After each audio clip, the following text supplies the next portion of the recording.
Hi hello ചമ്മിനി പൂവിൻ്റെ നല്ലൊരു എപ്പിസോഡിലേക്ക് സ്വാഗതം. ശ്രുതിയുടെ കള്ളത്തരങ്ങളെല്ലാം പുറത്തറിയുന്ന നല്ലൊരു എപ്പിസോഡാണ് കേട്ടോ. അത് രേവതിയിൽ കൂടിയാണ് നിങ്ങൾ പുറത്തറിയാൻ പോകുന്നത്. നമുക്കറിയാലോ, ശ്രുതിയെ കുറേ കള്ളത്തരങ്ങളെല്ലാം പറഞ്ഞിട്ടാണല്ലോ വിവാഹം കഴിച്ചിരിക്കുന്നത്. നേരത്തെ തന്നെ ശ്രുതിക്ക് ഒരു വിവാഹം കഴിഞ്ഞതാണെന്നും അതിലൊരു കുട്ടിയുണ്ടെന്നും ഒക്കെ മറച്ചു വെച്ചിട്ടാണല്ലോ കഴിച്ചിരിക്കുന്നത്.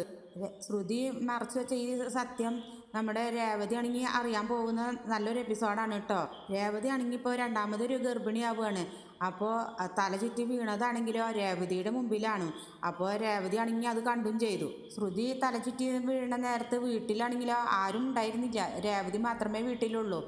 ശ്രുതി തല ചുറ്റി വീണത് രേവതിക്ക് മനസ്സിലായില്ല. രേവതി ആണെങ്കിൽ എന്താണാവോ രേവതിക്ക് പറ്റിയെന്നറിയാതെ ആശുപത്രിയിൽ കൊണ്ടുപോയി ഡോക്ടറോട് എല്ലാ കാര്യവും സംസാരിക്കുകയാണ്. രേവതിയുടെ വർത്തമാനം കേട്ട് ഡോക്ടർക്ക് സംശയമായി. ഡോക്ടർ അപ്പോൾ തന്നെ ഗൈനക്കോളജിസ്റ്റിനെ കാണിക്കാൻ വേണ്ടി ശ്രുതിയെ വിടുകയാണ്. ഇത് കേട്ട് രേവതിക്കാണെങ്കിൽ സന്തോഷമാവാണ്. ഗൈനക്കോളജിസ്റ്റിനെ കാണിക്കണമെന്ന് പറയുമ്പോൾ തീർച്ചയായിട്ടും അത് ശ്രുതി എന്തായാലും ഗർഭിണിയാവുമെന്നുള്ള പ്രതീക്ഷയിലായിരുന്നു രേവതി. അപ്പോൾ തന്നെ രേവതിക്ക് സന്തോഷമാവാണ്. അപ്പോൾ രേവതി വിചാരിക്കുകയാണ്, ഇത് അറിഞ്ഞാൽ വീട്ടിലെല്ലാവർക്കും സന്തോഷമാവും, ഏതായാലും നമുക്കൊരു കുഞ്ഞു പെറുക്കല്ലേ എന്നുള്ള സന്തോഷത്തിലാണ് രേവതി. അപ്പോൾ തന്നെ രേവതി സച്ചിയെ വിളിക്കുകയാണ്. സച്ചിയാണെങ്കിലോ ഒരു ട്രിപ്പിലുമാണ്.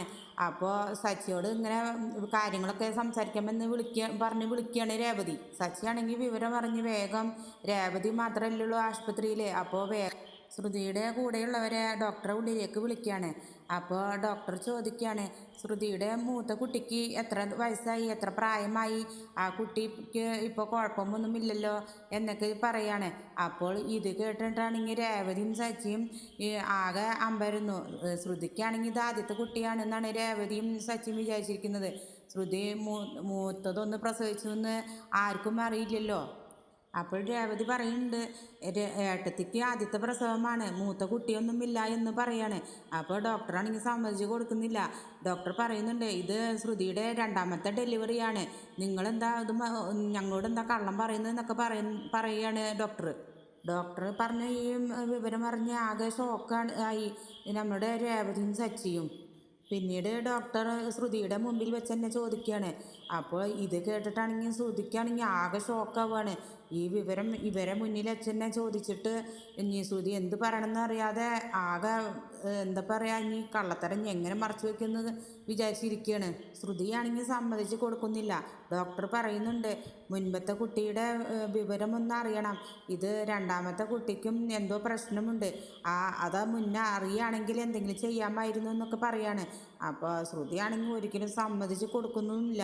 ഇത് എൻ്റെ ആദ്യത്തെ പ്രസവമാണ്, ആദ്യത്തെ പ്രഗ്നൻ്റാണ്, എനിക്ക് വേറെ കുട്ടിയൊന്നുമില്ല എന്നൊക്കെയാണ് ശ്രുതി സ്ഥാപിച്ചെടുക്കുകയാണ്. ഈ വിവരമൊക്കെ കേട്ട് രേവതിയും സച്ചിയും അമ്പരപ്പോടെ നിൽക്കുകയാണ്. എന്നിട്ട് ഡോക്ടർ പറഞ്ഞു രേവതിയോടും സച്ചിയോടും ഒന്ന് പുറത്തേക്ക് നിൽക്കാൻ. എന്നിട്ട് ശ്രുതിയോട് ഒറ്റയ്ക്ക് ഇരുത്തി ഡോക്ടർ ചോദിക്കുകയാണ് വിവരങ്ങളെല്ലാം. അപ്പോൾ ശ്രുതിയാണെങ്കിൽ എല്ലാം ഡോക്ടറോട് തുറന്ന് പറയുകയാണ്. ശ്രുതിയാണെങ്കിൽ ഡോക്ടറോട് പറയുന്ന എല്ലാ കാര്യവും നമ്മുടെ രേവതിയും സച്ചിയും പുറത്തു നിന്ന് കേട്ടു. എന്നിട്ട് സച്ചി പറയാണ്, ഈ ശ്രുതി നമ്മുടെ കുടുംബത്തോട് എത്ര വലിയ ചതിയാണ് ചെയ്തത്, ഇവളാകെ എന്താ പറയുക തട്ടിപ്പുകാരിയാണല്ലോ എന്നൊക്കെ പറയാണ്. ശ്രുതി മൊത്തം നമ്മളെ വീട്ടുകാരോട് നുണയാണ് പറഞ്ഞിരിക്കുന്നത്.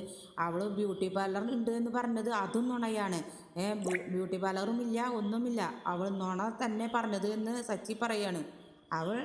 ശ്രുതിയാണെങ്കിൽ അച്ഛൻ ഇന്ന് വരും നാളെ വരും എന്ന് പറയാണ്. എന്നിട്ട് ഇളയച്ചനെ ഇറക്കി, ഇളയച്ചൻ ഉണ്ടെന്നും പറഞ്ഞ് അതും നുണ പറഞ്ഞു. അവൾ മൊത്തം ഉടായ്പാണ് എന്ന് സച്ചി പറയാണ്. റൂമിൽ നിന്ന് ഇറങ്ങിയ ശ്രുതിയോട് രേവതി എല്ലാ കഥകളും ചോദിക്കുകയാണ്. നീ ഞങ്ങളെ പറ്റിച്ചാണില്ലേ, എല്ലാ കള്ളക്കഥകളും പറഞ്ഞ് നീ ഞങ്ങൾ കുടുംബത്തെ വഞ്ചിച്ചല്ലേ എന്നൊക്കെ പറയാണ്. എന്നിട്ട് ഇത് ശ്രുതിയാണെങ്കിൽ രേവതി അറിഞ്ഞു എന്നുള്ള ഒരിതിൽ ആകെ അമ്പരപ്പോടെ നിൽക്കുകയാണ്.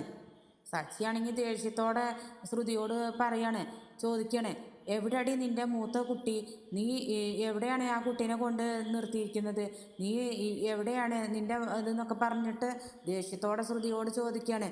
അവളെ കാരണത്തിൽ രണ്ട് പൊട്ടിച്ചിട്ട് സത്യം പറയണമെന്ന് സച്ചി പറയാണ്.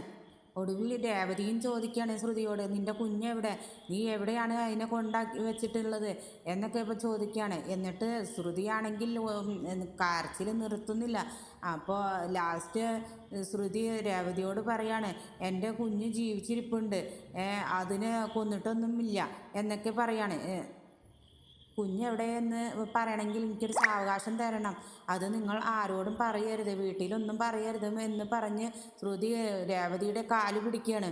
ഒടുവിൽ രേവതിയും സച്ചിയും സമ്മതിക്കുകയാണ് വീട്ടിൽ ആരോടും പറയില്ല എന്ന്. എന്നാലും ഞങ്ങൾക്ക് കുഞ്ഞെവിടെ എന്ന് അറിയണം, അത് നീ ഞങ്ങളോട് പറയണം എന്ന് പറയാണ്.